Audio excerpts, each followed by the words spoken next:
Welcome to the Lida Citroën Podcast, your space to grow your influence and elevate your personal brand. In each episode, you'll hear inspiring stories, expert insights, and practical strategies to help you stand out, lift up others, and leave your mark on your team, your community, or the world. If you're ready to make your voice heard, you're in the right place. Let's dive in. Well, hello and welcome back to the Lida Citroën Podcast, where we talk about all things personal branding, influence, just sort of being a good human on this planet and doing good things and making sure that you get seen and heard in the right ways. And today's program is not going to disappoint. I was actually framing up my thoughts for the conversation, and I thought, why even put together an outline? Because my guest is such a pro at talking about these things that our conversation is just going to flow, and you're going to get so much benefit out of what she and I are going to talk about that you're probably going to have to listen to this a few times, and that doesn't hurt my feelings. When I think about community, which is what we're talking about today, our need for community, our desire to find community, I sometimes wonder if it came out of the pandemic, right? Because we were so isolated and we were told we had to stand apart from people and we couldn't hug. I remember that being so hard. And we couldn't shake hands and we had to stand on circles in line, to check out at the grocery store because it kept us far apart enough. But then I think back even before that, how gated communities started, this whole trend of, creating a safe place for people who wanted to be with people like them, right? People who thought like them, looked like them, came from their same background, or shared their same ideals. And community is such an interesting thing. At least it is to me, and hopefully it is to you.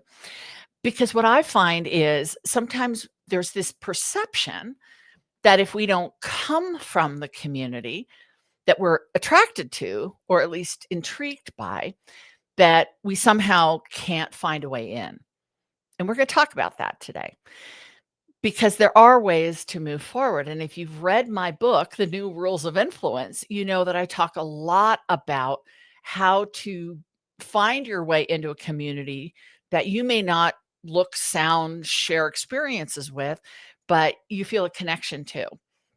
And it's very much what led me to work with the military, right? In the United States, our military veterans coming out of uniform were not taught a lot of the skills that I found valuable in the civilian world.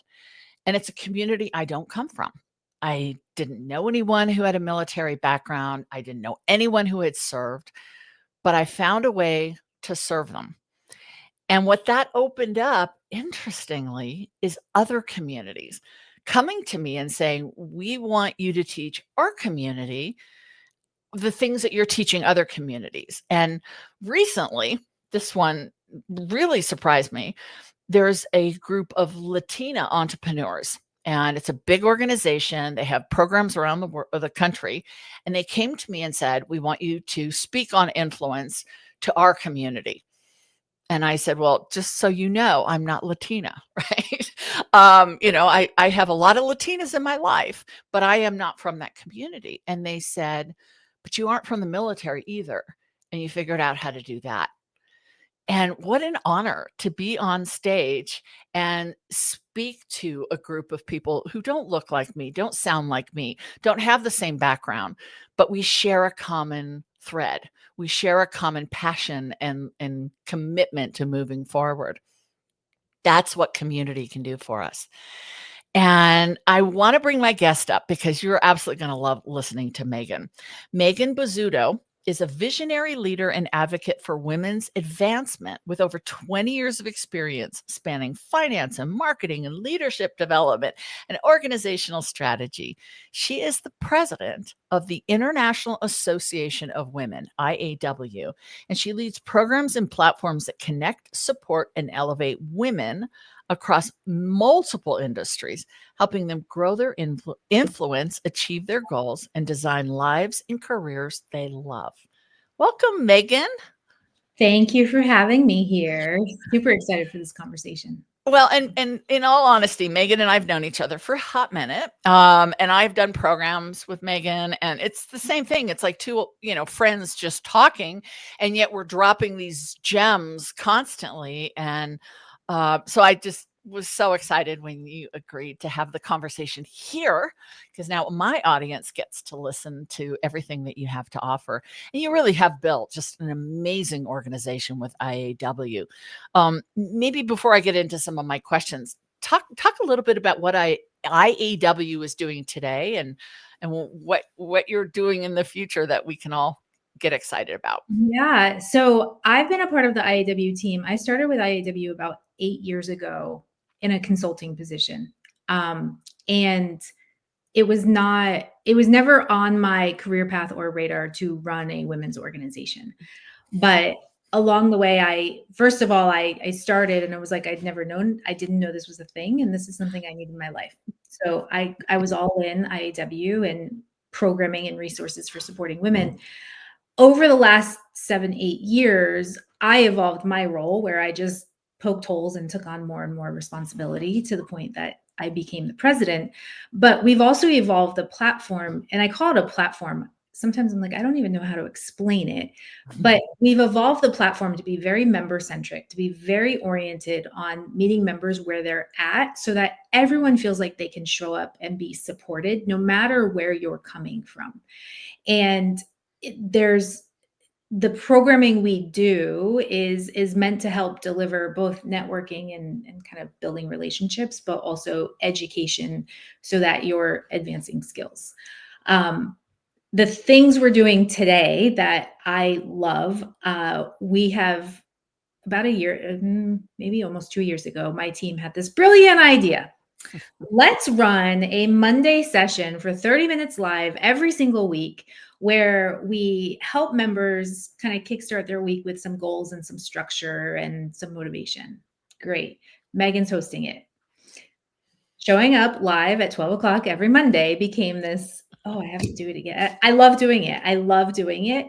But it was like, great idea. It has become my favorite part of the week, right? There's no more dreading Monday because I get to meet all of our members online and say, how can we support you? What do you need help with? And I think that's a really important part of community. As we evolve into 2026, looking at how do we partner with other organizations to help expand the reach in communities, whether they're women focused or, like you said, other industries, other interest groups, but really helping expand and just reach more people with impact in a way that is really supportive. Oh, I love that. And you're talking about things that actually tee up my first question. Advocacy, support, alignment. We use a lot of terms when we talk about community. We talk about sponsorship, mentorship, advocacy, ally is a term. Let's start off by defining some of those. When you think of all the terms that are used in the context of community, how do you sort of define them or contextualize them so that the rest of our conversation will make a lot more sense? Oh, that's such a big question because you're right. There's a lot of words that get tossed up, and sometimes I think they're check the box words where it's let's say we're doing the thing, right? For me, advocacy is really big, and that to me is more the overall message of support. And am I leading things in the direction of change on kind of a larger scale, but also on a smaller scale, advocating for people that are in a room or not in a room, advocating for the right programs to be in place, helping people find a voice so that they can be better advocates. Mentorship, I look at as very much a program sort of mentality where it's like, okay, you have this goal. I've been there before. I can support you with that goal. I'm going to pour into you so it's a little bit easier for you. Sponsorship, more about somebody's in the room, kind of, they're dropping my name, right? They're making sure that my name comes up when they're talking about opportunity. I may or may not be aware of that. And then allyship, I view as sort of this sort of, we all have each other's backs. Allyship, where I'm your ally, you can trust me, you can share with me, and I'm going to do everything in my power to ensure you and the communities you represent are supported and spoken highly of. Allyship, it's interesting in the space of DEI and a lot of the things that have happened in the past 12 months or so in the US. I think allyship is the thing that remains solid, where even if we're not using the word diversity, equity, inclusion, allyship remains as, I've got you. I am here. How can I support you? And I think with all of these words, there is a lot of overlap, and they can be used interchanged. And so that's why I'm like, oh, big question, because I think in some way they all kind of blend together into this big support ecosystem. Well, and you're right. It is an ecosystem, right? And we need all of it. I kind of see advocacy and allyship sort of connected and different, right? So the way I view it is advocacy is kind of proactive, right? I will be vocal. I will stand at the podium. I will push forward the agenda of the community. Allyship can be, and I don't mean this a bad way, it can be passive. So it can be, I've got you. If you need anything, I'm here for you. I support you, thumbs up, but I'm not necessarily proactive in doing stuff about it. It's not to depreciate it. Mentorship, I've always described as sort of like free coaching, right? To put it, everybody asks for mentorship from me, and I'm like, yeah, I run a business, but thank you. But it's like, somebody saying, look, you're farther ahead than I am, and I want to learn from you. Can you sort of guide me and mentor me? And to your point, sponsorship is having maybe even those mentors be on the lookout for opportunities for you. So it's a different aspect of mentorship. But yeah, it gets really confusing. It does. And you dropped the add-on of the coaching world, because when you look at mentorship and coaching, I often, if somebody comes to me and says, can you mentor me, or suggest a mentor, I usually look at it as a shorter term thing, where it's, what is the thing that you want mentor? What is your goal? What are you trying to achieve with a mentor? And I'm very quick to say to somebody, I think you really need a coach. I think you need to pay for the service that you're looking for, because mentorship, I think they get confused with each other, mentorship and coaching.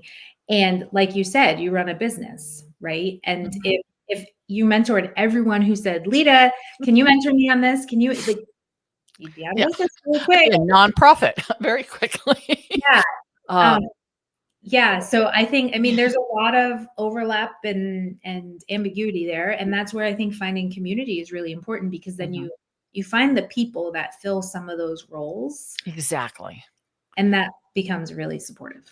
Exactly. And when the need outgrows the people who can fill those roles, then you do find a coach, right? It's a whole different level of expectation and accountability. Usually when somebody comes to me and asks if I will mentor them, if it's a military veteran, hands down, absolutely. Military spouse as well. No questions asked. And there are great platforms that I do that through. But mentorship on the sort of non-military side, I ask them to write it out. What is your expectation? What are your goals? What are you seeking mentorship on? And when they can't do that, then I'm thinking, this is an open-ended ask. And I don't have bandwidth. That's why we launched mentorship within the IEW community within the last 12 months. And it is a very curated program where the mentee has to submit the ask, the request. It is not just I need a mentor in this area. It is a form. What are your goals? What style of mentorship are you looking for? What kind of structure? If that form comes through and it's not super clear, or it's like, I need this and I need that, and I just everything, we go back and have a conversation, because setting the expectation up front is so important to make sure. And it can just be, look, I need a sounding board. Things come up and I don't know who to ask. That's a perfectly legitimate request. But if it's, I want to know how to become a successful business, that's a big ask. Yes, Yep. the terms get confusing. And hopefully we've level set some of that, because there are communities out there that we may not come from, that we can serve. And, the examples I shared of the military, and then this wonderful Latina group who, I had a blast, just Mhm. getting to know them. And then I did some follow-up programs with them. And I feel like I have all these new friends in this new community. And I absolutely love it. You know, we don't have to come from the community that we want to serve. And you've read my book. I know you have. Two of the things, she's holding it up. I love that. That's why you always do a red cover, because I can always spot that book. Mhm. Um, I talk about being of service in the book. And, we see a lot of people try to attach to communities, try to jump on trends that relate to certain communities, call themselves allies, call themselves advocates, and they really don't know anything about that community. Mhm. Talk a little bit about what it really takes to understand a community that you want to now serve or potentially lead. So I think it shows up listening. It shows up as taking the interest first and really being there to listen and understand, how do I best serve you? How do I best support you? I often give the example. So many people will come to me and say, so men aren't allowed, right? Men aren't allowed inside this community. You know, I welcome men who are going to come in and listen and say, oh, you need that? Okay, let me go make some phone calls, right? Mhm. Let me I think it's sometimes easier to talk about the what not to do, right? Don't come in and say, "Here's your plan. I set it all up for you," but you have no idea what Right. what I actually need. And so I think it really shows up. It shows up in the being an active listener first, and building relationships around the trust and the influence you have, and then getting to the point of, now, how can I serve you best? What is it that you need? Then you fill in the gaps, instead of leading with, well, here's the solution. I already solved the problem for you. Right. And that it's that assumption. And I was thinking back to a program I did with LinkedIn, where it was me and the head of culture for IBM.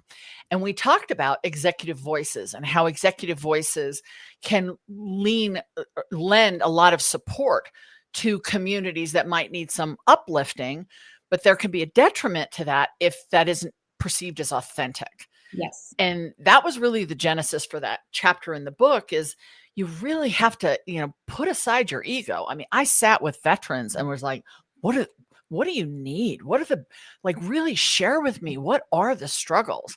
And in my TED talk, I shared some of what they shared with me. And yes, it broke my heart, but it also helped me see that their needs are very different than my corporate client needs. Yep. So I've got to speak to that, because if I just talk at them with the needs that my corporate client has, it's not going to go through. No, no. And I And think that's make you. that mistake. Yeah, I think you need that level of trust, and you need to show up all in. If you're like, there's a great opportunity for corporations to feed back into community, right? To be a part of solving challenges within the community. Mhm, But if you're showing up in a way that is forced or not authentic, mhm. Or opportunistic. yes, Ugh, the receiving of it is yeah, not genuine, and then it's not serving the purpose. yeah. And so I think that's where we all have to be really mindful, right? What is the role that I can play in this, and how do I show up in that space and be the best I can to help support that community. And put your ego aside, put your assumptions and biases as best you can, put Mhm. them aside and go in with questions. And Yeah, then listen without judgment, listen to understand, because you yeah, might hear things that are totally different than what you believed were true, but it's true for them. right. And if that's not a community you come from, if you're a man wanting to join IAW and be part of it, listen. You might know a lot of women, but you don't know these women and what they need.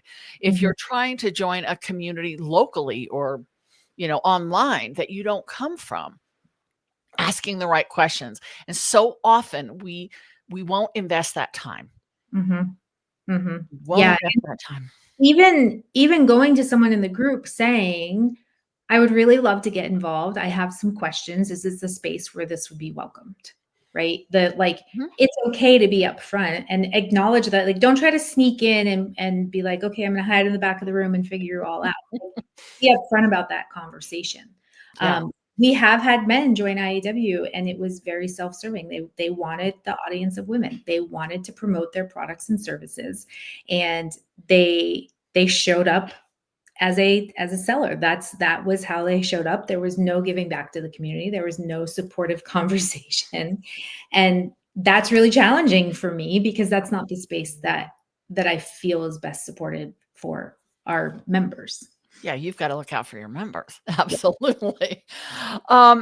So let's say we have a service mindset. We want to serve. We're putting our ego aside. We're asking all the questions. We're decided, yes, this is a place that I can offer some value. How do we lead and how do we serve? What are some ways that we can use what we have, the gifts, the talents, the ideas that we have to share in communities we may or may not come from? Mm-hmm. So that's where asking questions and identifying the needs, identifying what are your biggest challenges, where can I maybe fill a hole, and understand it may not be front and center on a stage speaking to an audience, right? Mhm. It might be. So I volunteered for a project years ago where nobody knew how or wanted to update the website. And I was like, I can do that. That's me. I can do that. It was very behind the scenes, but the level of appreciation, because they're like, nobody knows how to do this and it's just easy for you and you make it happen. But also that led to business opportunity. That led to, oh, well, I'm going to refer you to this other business that's looking for a website designer. And so like it was me showing up very, like, they needed someone to update the website, right? It's very big end. And so I think that's how we show up and serve, is to really hone in on what are some of the biggest challenges? What can I help solve that's going to be a good lift for me? It's going to be impactful, but keep in mind, it's not necessarily going to be your face front and center. You have to understand that back seat, like back end operate. We talk about this in the nonprofit world all the time. Sure. Right? Everyone's like, oh, I'll show up and paint the fence or feed the dogs or play with the kids, right? The activity, but there is a lot that happens on the back end that you don't see it. And you have to understand you're showing up to serve. You are having an impact, but it may not be front and shiny visibility. And getting all the applause. And that really is commitment, right? So that kind of asks the question of what's your motivation? Because to your earlier example, if your motivation is to hit up this community with a bunch of leads, that's not really genuine. That's not service, that's sales. That's sales. But if it is to serve, you're going to serve where you're needed. Yeah. And what's interesting with my example of doing the website, I was looking for more experience. So I had gotten into the world of doing some marketing consulting, and websites were relatively new and exploding with blogs and content and all the things. And so I'm like, well, I need another project because I want to fit, like I needed the project. I needed the experience.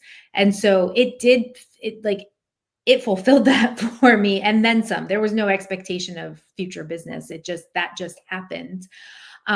But I think having that mindset of what do I need to get out of this? What do I like? What is my purpose? What is my role in showing up to do this? And understanding that it needs to serve a purpose within that community, not because you think that's what the whole is and what you need to be doing. Well, and not to compare to your website example, which, note to self, good to know Megan knows how to do websites. Totally kidding.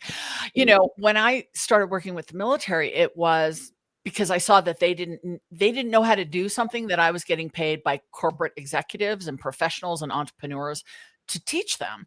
And then I wrote my first book because I simply couldn't be everywhere. So I wrote Your Next Mission, which is a book for the military.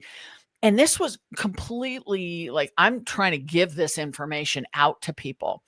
I never planned for it to become a revenue source, but employers started reaching out to me and said, wait a minute, you're a civilian who comes from the world of branding and marketing, and you understand this community that we can't figure out. Come teach us. And by the way, we'll pay you. Mhm. And that was completely unknown to me, that would be an outcome of it. But similar to your website example, I mean, I just wanted to give. And this other community of employers who hire veterans came and found me because of the work I was doing over there. Yeah.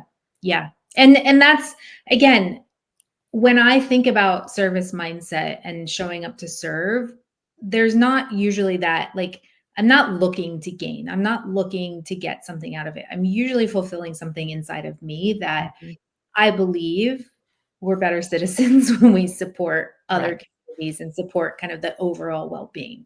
And so that, I think, is important to keep in mind. But when you show up and you give right, it's that influence that you have, the going back to your book, the new rules of influence, like, people attach to that.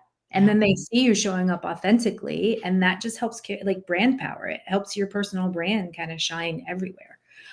So there is that benefit to it, but you can't go in expecting that benefit. You have to go in intentionally and sort of all in on the mission and serving, not, okay, well, what's in this for me? What am I going to get? Exactly. Exactly. And that's a big commitment. And that could be why it's very hard to find people to serve these days, to serve communities, to really lead communities. Let me put it that way, to Mhm. really lead. Have you ever wondered what it would be like to work with an executive coach? I've had the honor of working with professionals, entrepreneurs, and executives in over 38 countries, helping them navigate the career process through the lens of personal branding and reputation management. The tools that I use allows us to co-create a strategy that puts you in the best position for control and influence over your career and your target community. If you're interested in learning more about personal branding, let's talk. You know, we've talked about sort of being authentic, being real, as I say, with your motivation and your goals. It's also important to be inclusive. And you mentioned real quickly earlier the idea of make sure you've got the right people in the room, make sure you're asking the right questions. You know, as I said, be able to listen without judgment and bias to see, is there something I'm missing here? If I'm going to serve and put my sweat equity and maybe financial equity into this mission of this community, do I know everything I need to know? And inclusivity is a big piece of that. Yeah. You shared earlier in a conversation a fabulous example of an initiative I think you were going to launch, and asking the right question and being willing to listen to community. Can you share that example? I just love the story. Yeah. So I was leading our marketing team at our parent company, and we were going through a rebrand project. And when you're going through a rebrand, finding the right name is a huge challenge. And this is work I've never done before. So I've helped with some brand initiatives, but doing a complete rebrand is a big task. And I was very upfront with the team. Like, I haven't done this before. None of us have done this before. I'm confident we can do it. We have support, we have resources, but we would come together and brainstorm on brand aesthetic, brand name, domains, to find the right name, domain, untrademarked. Like, there's a whole science of things that you go through. And so I did it for a long time. Yeah. I said to the team, there's no bad ideas in this room. Everyone's gonna throw out ideas, and we will get to a point where we know, like, this is what we're doing. And so typically the team was in the mentality, like, there were ideas coming up. And so I came prepared to this meeting, and I had my list of ideas, and I had my favorite idea. I'm like, this is it. I think we need to go all in on, I don't even remember what it was. And I shared the idea, and I had even gone so far as to create a little mock-up and show how it all worked. And there was an intern in the room, and he said, I hate that. It's a terrible idea. It does not resonate with me and my audience as well at all. And I just was like, first I just paused and I said, thank you. I'm so glad you said that. Right. I can't imagine being an intern in a room and saying, I hate your idea to the leader of the group. Like that is a space that I was never a part of early in my career. But I was so proud that I had curated a space where he felt comfortable saying, I come from this community. He was from the LGBTQ community. That does not resonate with me. And I do not think it's a good idea. Like to create that space where someone feels like they can show up and say, nope, I disagree. And why? It made me feel really proud of what I had created from a team environment. And I think that's when we talk about inclusivity and community, creating those spaces where I can share the big, brave idea. I can share if I disagree with somebody. There was no argument. There was no, like, my feelings were not hurt. Right. But that to me, I think is really important. And if you're watching this on YouTube instead of listening to it, you should have seen the smile on Megan's face as she was talking about that story, because I can tell it means a lot to you. And you know, psychological safety is often why we go to community, right? We feel safe with people who share commonalities with us, whether it's geography or biology or philosophy, right? We feel safe that way. And in my opening, I was talking about, I remember when I went through a leadership program here in Colorado, and they talked about the whole phenomenon behind gated communities. It gave people psychological safety, right? I trust the people on this side of the gate. The people outside of the gate, I don't know. But, you know, that's been an interesting phenomenon to watch in companies, in local communities, regional communities, and in online communities, that when we don't feel safe, we don't show up, and we don't show up fully, for sure. Yeah. So I think that's why I just love that story that you shared. No, and that's that early in my career, I had some rooms where I showed up and it was questioned, why are you here? You can't possibly add anything to this conversation. And that lived in my head for a very long time. Well, and it transfers to anything that could resemble that situation where you're going to now play small, you're going to hold yourself back. And I was silent years. Like I would have ideas and I just would sit in the back of the room and pretend. I mean, we didn't have cell phones at the time, but I would have my notebook and I'm taking notes. I'm going to take every note. Don't ask me a question. Yeah. And then once I found my voice, I just never stopped using it. So. Well, and you know, and you and I've talked a lot about the book that I wrote last year, and it's so personal to me because that's really what I was trying to do, is for all the people like you just described, right, who were told, you know, until you get to your job title starts with a C, right? Until we deem that you're in a position of enough authority or power, you just sit and be quiet, right? And women were very much taught that message, but other communities have been taught that message as well. And that isn't how we build influence. And there are so many good ideas in the room that somebody's holding on to if they don't feel safe. Yes. And how can we as leaders create that safety, or even as, going back to a word we used earlier, allies, right? So if you know somebody has a good idea, you know, maybe kind of giving them the nudge and saying, you know, this is your time, get out there, say your idea, your vision, or challenge what you and I were talking about backstage. Say it now because it's important. Yeah. I've been a part of so many teams. And one thing I've discovered is kind of the power of having an ally and going, like, knowing, okay, I have this call tomorrow. Here's the agenda. This is what I'm thinking through. I almost always know somebody that's going to be in that room that I can call and have a 5-minute conversation with before the meeting and say, if I share this, will you have my back? Because I know that so-and-so is not going to agree. And I have people who call me and do the same thing. And it can become this big convoluted, we have to pre-plan and have all these things. Right. But it's not that. It's literally, I want to share this idea. If you agree, I need you to have my back.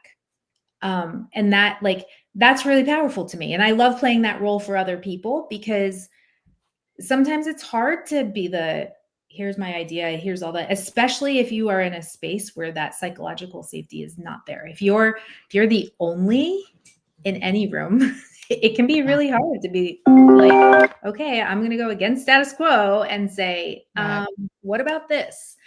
And so it find those people. Yeah, because you've got something in common with someone, even if you are an only, like you said.